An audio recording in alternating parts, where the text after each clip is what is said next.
into the show, guys. We dug right into the content. I want you to know if there's somebody who wants to listen to the show, you can easily share the website where they can stream the show live, www.motorcitywoman.com.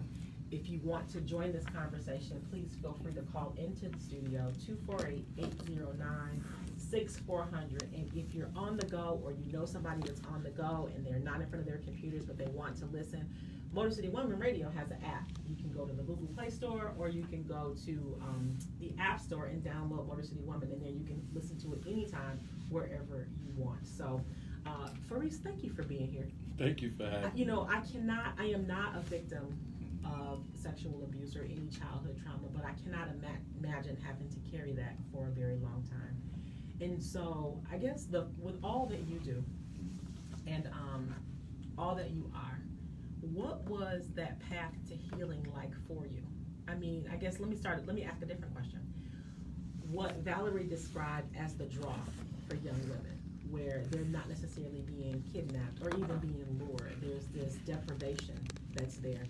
Do you think that that is similar for young men as well?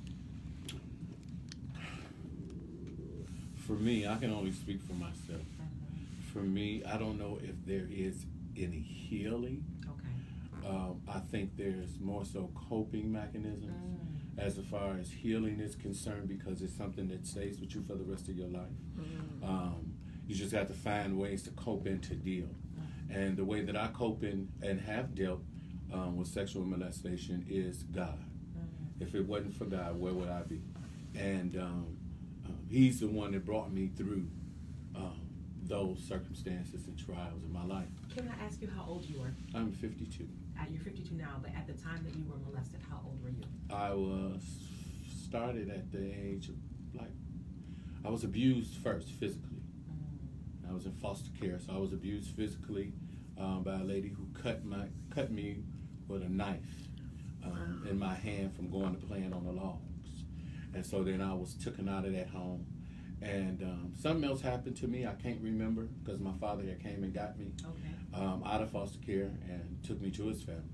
And then my mom came back and got me, and then put me back in foster care. Oh, wow. Yeah. So I went back in foster care, and that's when the molestation started. And it started at around 5 years old. So it started at 5, happened for about 6 years in foster care. And it happened with my babysitter. Started with my babysitter, and then my babysitter and her brother, and then my neighbors, which was 2 brothers, and then somebody who was mentally retarded, and then another guy. So it was like 6 or 7 people. Oh my goodness! And were you surrounded by people you could tell? I told, and I was made to recant my story. One of the ladies. The babysitter and brother stayed next door, and so I told my foster mother, and she called her, and the lady brought a gun over and said that if you don't say you lying, and I hid up under a table, so I'll blow his head off, I'll kill him, lying on my daughter. And so they made me recant my story and say that it didn't happen. Oh my gosh. Yeah.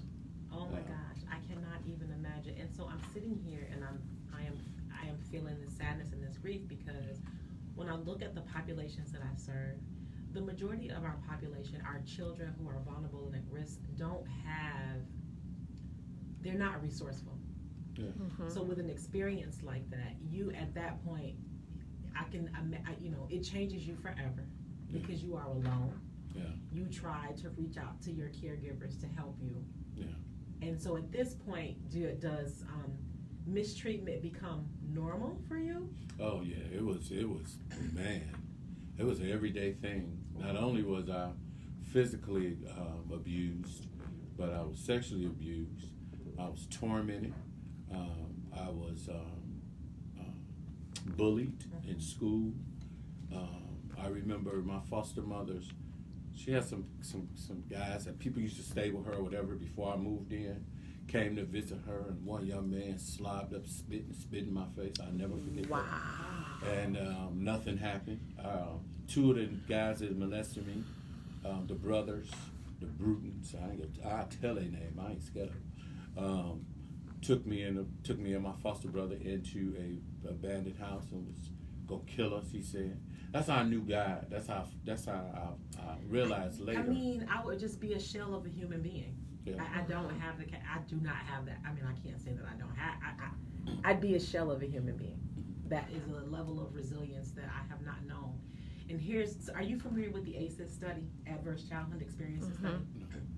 So there's this study that came out years ago that talked about a score for ACEs. It rates you based on how many adverse childhood experiences you had.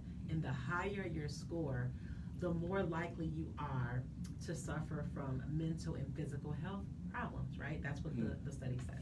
And so you're an anomaly because you've managed to create this beautiful life for yourself, produce beautiful music. But I have to ask you this question because this is one of the things that really came up when we talked, when I observed or engaged dynamics around people having a conversation about R. Kelly. At what point did you know you could not harm another human being? Oh my God. Despite what you went through.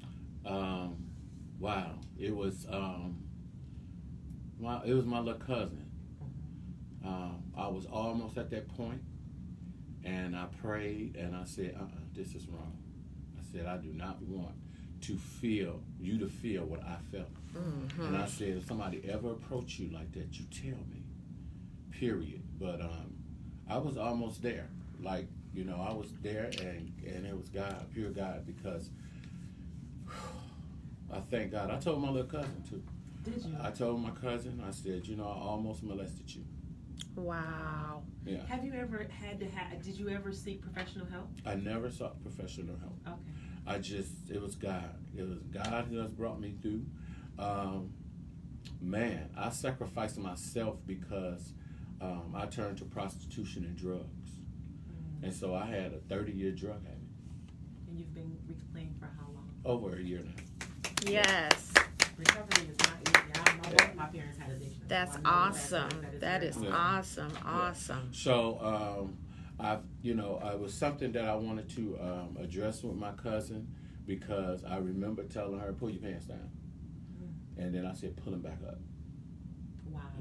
And this is something, I've never been vulnerable like this, but it's the truth. And thank God that the Lord, I haven't did that. I haven't sought sex out with kids and all. I think it's a... Thank you so much for your vulnerability. Yeah. I know that this is not easy. No, it's not. It's not easy, and so No, I it's thank not. you. And if at any time we need to take a break, you let me know, and I'm perfectly willing to do that for you.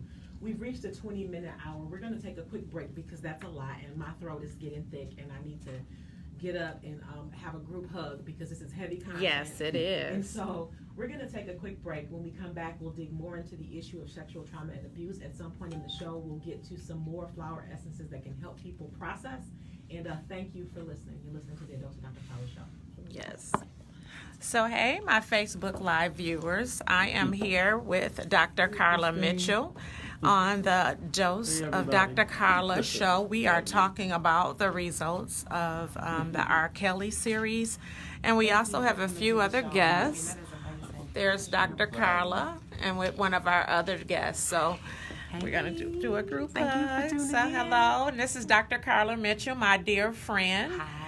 And so we're talking about sexual trauma, human trafficking, and we're also talking about the effects of that R. Kelly docuseries and a little bit about that. So if you can go to www.motorcitywoman.com, you can log in and probably hear, because I'm not sure how to make these dear headphones right here match up with my phone so you can really hear what we're saying. But again, this is the Dr. Karla Mitchell show. We're at the studios of Motor City Woman in Southfield, and we're talking about sexual trauma as it relates to human trafficking. We have a male molestation survivor in the studio with us, and he's being transparent about his journey, what he went through, and his healing. And then I have shared a little bit about human trafficking, but I feel compelled to talk about my molestation too, if the show permits time for that, and some things I went through and how I got to that point. A lot of people don't know that about me, so we will see what the next segment brings. Stay tuned, and thanks for watching.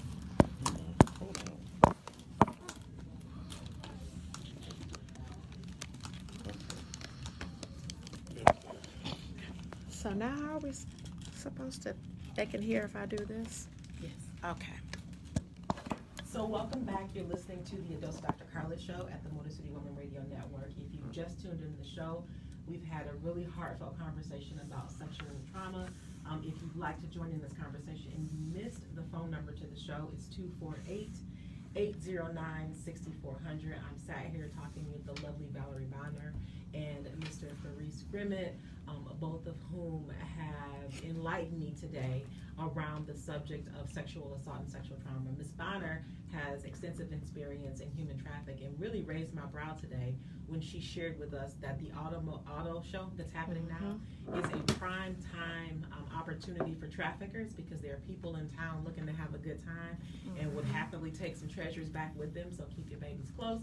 And then we're also joined here today with Mr. Fareece Grimmet, who has just shared his story with us, and I just have to commend him and thank him so much. One, for allowing me to hold a safe space for him to share, and two, for his willingness to share and being vulnerable for our listeners. Yes. So one of the things that I want to share with you and the listeners is, as a traditional naturopath, a healer, and an herbalist, I'm always looking for ways outside of convention to support. And last week we talked about flower remedies, and I think this is a good time for me to introduce one of the techniques that I have used successfully in my practice, and it's commonly known as tapping or emotional freedom techniques. And I use this with a young lady who had been sexually molested by her father, and she had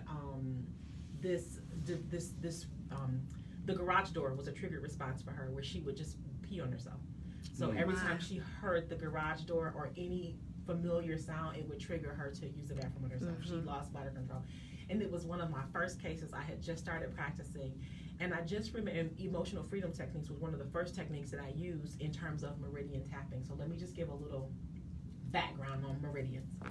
The meridians are the electrical pathways that the brain sends signals down the body. Sometimes think of an electric circuit board, and so every electrical impulse has a path, right? Sometimes there are things that cause us to rewire and reprogram, and we have an experience, we have a thought about that experience, and then our body reacts to it a certain way. Sometimes those experiences and our mind's reaction to it is unfavorable, and it wires us a certain way. In this case of this young girl, this sexual trauma, associating a garage door opening with her assailant coming home. So she was terrified, and when she came to me, she was probably, I think she was, if I remember, she was 8 years old, because we worked together until she was 12. So what tapping does is tap on certain parts of the brain certain parts of the body in a specific sequence while subjecting a client to a trigger. In this case, we use an open and shut door. And you can visibly see the trauma. This child this is something that was ingrained in her, and she would start shaking and she would wet herself. And and this sounds so cruel, but in order to garner that reaction, that circuitry in her body, we had to subject her to that same trigger over. And as she was in that experience, we would tap. We would tap to disrupt those signals, because you can literally hold your finger on certain pressure points in your body and disrupt the traveling of an impulse. And so that's what tapping does. It really chases a sequence and then also says some affirming thoughts. And so in this case, the child was so distracted she couldn't speak the affirmations yet. So I would have her mother saying them to her. And using emotional freedom techniques, we were able to disassociate that trigger from the experience that she was having. And it didn't happen overnight, but it was something that we were able to do because this child was 8 and her mother did not want to put her on psychotropic medication. You understand what I'm saying? And so I know a lot of times, Black men in particular don't seek treatment because of medical mistrust and a whole bunch of other things, fear of being judged, having to be exposed, vulnerability. But people who, I often want to encourage people that there's so much out there. There's so many things that don't involve convention that you can do to support your healing process. And that is what I've built my life's work on, is really understanding those things and being able to share and use them in my work. And so last week it was flower essences, where we talked about using them because I'm not a psychotherapist. And so to sit down and have a counseling session with somebody would be outside of the scope of my work. But I am a whiz with blending flower essences. And flower essences are known to produce subtle changes on the body's emotional field. And so using them allows people to process emotions in ways that, one, does not induce a healing crisis, and in ways that does not induce a psychosis. And so flower essences and emotional freedom techniques are two very effective ways to process the body's emotional response to trauma. So that's that nugget that I wanted to share today. I want to go into another element of this, and thank you for, you literally shared with us that as a result of your trauma, you did reach a point where you were considering doing the same thing to another person, and something stopped you. And I think, my husband and I were having this conversation too, and it was very frustrating for him. He's like, there's no help for the people that are the abusers. The people who are at risk for abusing, nobody's helping them. And the other thing is, we don't see men as victims. Absolutely. We don't see men as victims. And so speak to that for a little bit, Valerie. I know that you've had experience. It's unfortunate because we have this archetype of men in our minds, but that too needs to shift. We need to be able to embrace people who need healing. Well, when we look at when little boys are small and they fall and they hurt themselves, the first thing that most people say is, get up, you a big boy, stop crying. They shut that emotion down. A lot of things that young men go through, we shut their emotions down, but then when they are grown and we get into relationships with them, we wonder why we have emotionless human beings. Say that. Right? So I was having a conversation with my niece, and every time her son, he's very emotional. He'll cry instantly. He shows emotion, and she'll be like, oh, I'm so tired of that crybaby syndrome. Yeah, but you're in a relationship with someone who didn't survive that, right? Because you're constantly saying he's not showing you emotion, this, that, or the other, because he was reared how you're rearing your son. Shout out to you for keeping it real with her. Yeah. Yeah. And you're not allowing him to show emotion. So men are supposed to be strong and courageous. Crying and showing emotion is a sign of weakness, not a sign of strength and emotional intelligence, or just cognitive behavior, right? Like we're supposed to cry and show emotion, but men are told to just hold all of that in. They have to be strong. You go to funerals, you barely see a man shed a tear. And that's a time that should be culturally acceptable to even to show emotion. But they say no. It is okay for a man to cry. It is absolutely okay. I had a client yesterday in my office, lost his mother 2 years ago. I've been working with him since September. He had some health challenges. We've gotten over that hump.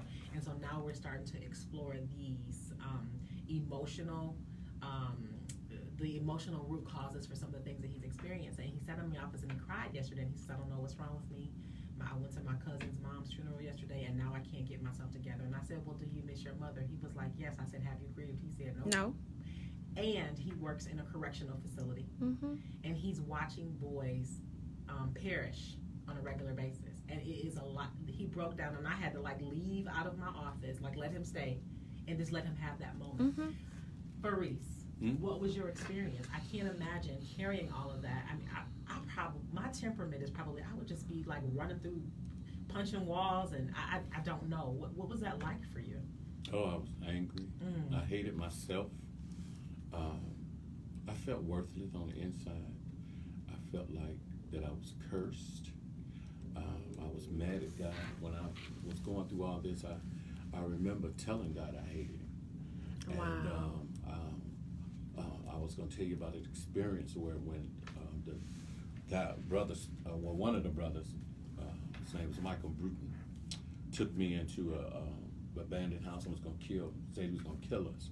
He picked me up. He had nails this long, literally, and he picked me up by my face and took me off my feet and had me in the air with his nails in my face. And he said, I'm going to kill you. And I remember looking at that wall saying, God, please don't let this man hurt us. You had enough wherewithal to ask God to help you. Yes. And then as soon as I did that, he dropped me immediately. He put me down and said, get out of here. Both of y'all get out of here. Wow. So it was God, man. And when looking back, it was God. And how I was able to cope is realizing how his son suffered on that cross for the sins of the world. And then realize how more important he was, as opposed to me being a sacrifice. And then I realized that I didn't know that I was called, and it was anointed, warfare, and that Satan had tried to kill me when I first got here. So because he's going to get you out the way. Get me out. He didn't listen. Yeah. So the first traumatic event was me almost drowning in a whirlpool. Wow. That was the first traumatic, and then from there everything just kept skyrocketing, and this started happening. So I realized it was the devil all the time, trying to get rid of me. And so that's how I look at it, and that's how I was able to cope and manage to get out of that. But for a long time, I was bitter, hateful, resentful, and I felt the world owed me something because of that, and I took it out on people. Do you think our boys today suffer with some of that? Oh, yes. I grew up with people hearing the same thing. I was birds of a feather flocking together. I was damaged and hurt, so I'm going to hurt you, And so I'm going to make you pay, make the world pay. You're very aggressive. That were abusing you? No, Okay, I'm saying in general, just anger being aggressive. and the culture. Yeah, with other people who had been hurt or something had been done wrong to them. My brother just said to me, last year, he said, it's such a refreshing to be around you now because you was just so angry. I was angry, and offensive to everything. Anything you said to me offended me. And I responded negatively. Yeah. And so now, when something happens, I don't respond negatively. How rewarding is it to be on the other side of that though, right? Listen, I was sitting here in tears when you were saying my bio and looking from where I come from to the people that God has placed me around. And people need to know that. People need to know that. Yeah. Well, hold that thought. I want to talk to you because at the break, I heard you say something that you might be willing to share with us today. Well, yes, when we talked about earlier having a village, because I'm a molestation survivor also. And people would have never known that. A lot of people don't know that. So my mom had this boyfriend. He was very nice, lived in Palmer Woods, had a lot of money, and embraced us. Since I didn't have my real father in my life and didn't meet him to 30 years old, I felt like, my stepfather has been great and wonderful and loving and supportive, but it was nice to have this extra man in my life, sort of as a role model to provide comfort for me. And so his home caught on fire. One wing of his home caught on fire. And my mother allowed him to come and stay with us for that brief period of time for his home to be repaired. And then that's when it all started. The things that he would say when he would drive me and my friends to Junior Achievement on the way home, when we would be in a car alone, he would say like, I wonder what your mother was like when she was your age. And I'm just conversating as I'm a senior in high school, like, oh, well, I don't know, just having a general conversation. But he meant intimately. And so when he was at our house, and he started buying me everything, my mother was like, you can't have this, and I'm not buying that. But it was my senior year, and I wanted to dress fly, or whatever. So he was making all of those things possible. That was the grooming, right? And so he made a few advances. We'll walk around the house, with his underwear on, with an erection. Coming into my room with an erection, I just open my eyes. He's in my room. My mom is at work. He worked afternoons. Like, this is the summer before my senior year, right? Yeah. And so I talked to an uncle of mine who taught me how to shoot a gun and taught me how to cut. Wow. And I had those two things in my possession. Now, think about giving those things to a kid. Right? But he was like, you got to protect yourself. And he showed me how. Well, I never ended up I was never penetrated. Yeah. Right? But the emotional trauma, and that's what I tell people. Rape to me is maybe penetration, how I define it. But molestation is just that act, that trauma, what was in my mind, what was going through my mind to survive all these days with this man in my house. I couldn't talk to my mother. And it creates an anxiety. Yes, it does. It creates an anxiety. And I never told her because I didn't have the type of relationship with my mother where I could tell her. Which is nuts. And it was real crazy, but that's how she ran her operation, right? And so later on, he never penetrated, but later on, him and my mother got into a fight. And that's when it hit the head. Like, he was really giving it to her in the living room. And I just... Yes, a physical altercation. And I just remember blanking out. And I made a choice to go get one of those weapons. It happened to be the knife. Luckily, I didn't get the gun because my mother got stabbed in this process. Wow. But I blacked out and I started cutting. And so he got it good. She got it through the hand. He really got it. And then I just snapped up. I remember now coming out of the blackout. So I guess once I started striking, I was just in a zone. And I remember standing on the porch, almost like Carrie. I remember this blood on my gown and everything standing there. I went in the house, and you had a rotary dial phone. So it was taking all day to call the police, right? But I called them, and I snapped into action and said, hey, this guy is going to be going down Middle Belt to Ford Road. You need to get Garden City involved because we were in Inkster. They apprehended him. They took him to the hospital so he can get his suitors and everything, and my mom had to get one too. It wasn't until about 5 years ago that I told my mother that stabbing was for me and not for her, because my mother was borderline abusive to me also, and I had a hard time getting past my issues with my mom emotionally. But she thought I was trying to protect her, and I had to tell her that wasn't about you. That was about me. Which is, that is I would have, first of all, I would have never known that. I would have never known that. Thank you for sharing. Thank you so much for being vulnerable, because it's not easy to share. No, it's not. Especially, in public and opening yourself up, and there's always this fear of people looking at you differently. So it takes incredible courage and bravery to do that. I do not take that lightly. Thank you. Thank you so much. I do not care about. That's one thing I don't care about. I think God has given me transparency, and because of, everything that I went through, I ain't got time to be worried about how nobody feel or think about me. You are an anomaly. Absolutely. People do. Yeah, they will. Case in point, there was a request for men to come forward and speak. Like, it took me a while to find you. I shout out to Sabrina Jackson for referring you, because I asked probably 6 guys that I know who have suffered sexual trauma, and they were like, I can't do that. Some men feel like that. People will look at them different, or view them different, or treat them different. Listen, I done been through everything there is as far as treatment is concerned. I don't care about you not speaking to me, or not putting me on your program, or not doing it. What God has for me is for me, and so, it's Him that gives blessings, yea to say yea and amen to promotion and increase. And so if I worry about that, I'm not worried about that, because I know He got my back. He brought me this far through all that stuff. Amen. He's not say going that. to leave me now. Do you speak on behalf of other sexual abuse survivors? Have you had an audience for people who have had your experience? No, I would love to do that though. I think that's where I think the healing comes in. The first show, I sat down and I talked. I said, people were asking me on Facebook, are you going to do like a town hall or something? I'm like, I don't think I will, because it's not. I can't speak to that experience. I can create a safe space for it. I can provide tools for the healing journey, but I am not the person to do it, and I am willing to support that. And so I feel like men need to have that conversation.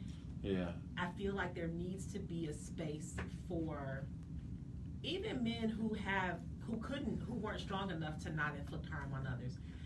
Those who are inflicting harm on others, those who may have, I still think that there needs to be a space for them, because it's cyclical. That would be good for church. I think that, like, if you get Ken Locke involved, because he always have this men brunch every year. Every month he have a men's prayer breakfast, and he have different people. I think that the church needs to start addressing those issues. A lot of what I've heard sitting up under pastors is, you've been molested, so what? Everybody been molested. Oh no! Yeah, they will do that. No way. Yeah. They say that church hurt is real. That's the place where you should go, but you can't. Like that's like, get over it. Get over it. They think a prayer and a shana heals everything, right? And that's all you need to do. But we do have a platform for that. My social worker at the agency has this program called Survivors Speak, and we do go in churches and let survivors speak. We had a female edition, but I would like to discuss with you after the show because we were going to put together, well, we are putting together a male edition. Make it happen. So we definitely will be doing that. Trisha Duckworth is in charge of it, and it's called Survivor Speaks, and it will be she's probably still watching. there. Yeah, so Survivor Speaks, the male edition, and we would love to have you as a part of that. That would be great. I would love to. I love this. Yeah. This is the thing. So what I had said on the last show is like, I would love to see that happen. It can't just be this media influx that opens up a can of worms, and then over time, as soon as Kim Kardashian posts a naked picture, we forgot about surviving R. Kelly. And so if there's anything I can do to support that connection and to see that happen, and not just in one location, but to create a safe space for men to come forward, I would love to be supportive of that. We will definitely create that partnership, because I also believe that your holistic healing, I have anxiety. My ACE score is 6. Wow. I'm an ACEs community trainer, so I go in and talk about the impact of that. But I do believe what happened with my mother being pregnant with me during the civil rights movement, learning to shoot a rifle and not be lynched and all of that. So I got my mother's strength and my mother's drive or whatever, but there was some anxiety in her in that moment, which I have. Absolutely. That's called, in my profession, it's called transgenerational patterning. Yep, and that's what I have. It's a for real thing. It's a for real thing. And so it's part of the discussion. It's absolutely part of the healing discussion, because epigenetics is a thing, and if you don't know what they are, I encourage you to go figure out what they are. But it's all about gene code expression. And so absolutely, if your mother was a rifle-toting civil rights activist, you got some fire. Yep, and that's where that fire came from, what my mother went through when she was pregnant with me. And that synaptic nerve development, right, for the central nervous system that's developing, it helped me develop into who I am. So my strength and my drive and all of that, I'm sure I got from that particular experience, but also the anxiety. Yeah. It came from that as well. We have a lot of work to do. We have so much work to do. There's not one conversation. People tend to swing towards the needs of women, and I'm not marginalizing or minimizing those as well, but we are a community, and where does that conversation? We are community divided. We are community divided on the issue. And the men need to heal. The men need to have coping skills, and the men need a way out, because what happens is you take all this stuff into relationships. Oh, and yes. then he can't be faithful, or he's a constant liar. Or, I have a friend of mine, he was molested, and he's in total denial, do not want to address it, don't want to talk about it, and don't want to get no help, and he is a whoremonger. And I say, listen, you're carrying what happened with you in your future. So there is a flower essence called clematis. Clematis, it's a flower essence, you take the drops under your tongue. Clematis is phenomenal for dissociation. Like, people will come in my office. I'm an empathic medium, so I feel things. When people come in my office and I know that they have those kinds of barriers, we never even have to have a conversation about it, but I can give you a flower remedy that will make it more comfortable for you to bear the discomfort that comes with acknowledging your experience. And that is why, and it's not toxic to the liver, it's not going to reroute, the function of your central nervous system like conventional prescriptive medications does. It's just a natural remedy that helps you comfortably transition into a healing process. And so clematis is something that would be phenomenal for him. And these are the kinds of things that I want to share with people who suffer, because what the mental health community is like. Absolutely. There are tons of people who are in the world, what professionals call non-adherent or non-compliant, and they're suffering in silence. They're stagnated in their lives. They can't move forward. They can't make meaningful connections. It's just a sad thing to observe. And like you said, the complexity of what's going on around us, the dynamics and all the moving pieces, we have to capture that. We have to find pockets of treasures like you, Valerie, and like you, Fareece, who can come together and provide a safe, holistic experience for people who need to heal, because it's not just one piece of the puzzle. No, it's not. It's interesting when you spoke about the church, and I had an experience with a young man I've been in his life since he was born, and he does not believe in God. He's just starting to believe in God because he had a lot of trauma. and he was praying to God for that to stop, and it didn't stop. So he was like, well, God is not real. I'm praying for all of these things that are happening to me to stop. I'm being taken to church every week, and I'm going to Sunday school, and they've dunked me in this water, and all of these things have happened. I'm still experiencing abuse. So there is no God, because if it was, I wouldn't be going through what I'm going through. I had to tell him that it's part of the plan for your life. That was just the process for you, right? And I had to also explain the difference between congregating and faith. Okay. Churches, there's a story out now about a pastor in Brooklyn molesting his daughter. Yeah, I saw that. So we now know one of the other running themes that came out of this series is the fact that this whole faith-based hiding space, not just in faith-based institutions in urban communities or Black communities, but in the Catholic Church, everywhere you go, it is a culturally accepted and social norm. I think we need conflicts and resolutions in our church. You have all these issues, and you come in and you believe in God, and which you should, and but you come into a church setting where nothing is dealt with.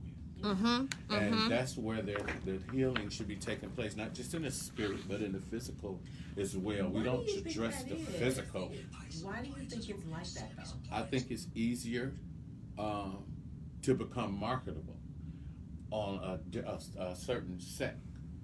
We don't touch this over here, because of this reasons. Because you got the mothers in the church, and you got this, and you got all these judgmental spirits going on.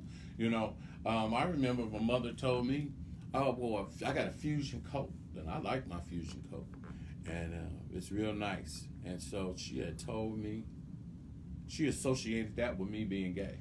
Oh, because you wore that color? Because I wore that color. Oh, my. Well, it's primitive. When I was in a show, and I wore it, because I do stage plays as well. And I was in a show, and they told me, don't wear that no more. And I was like, how in the world is y'all associating this coat, this jacket? Programming. Well, you know what?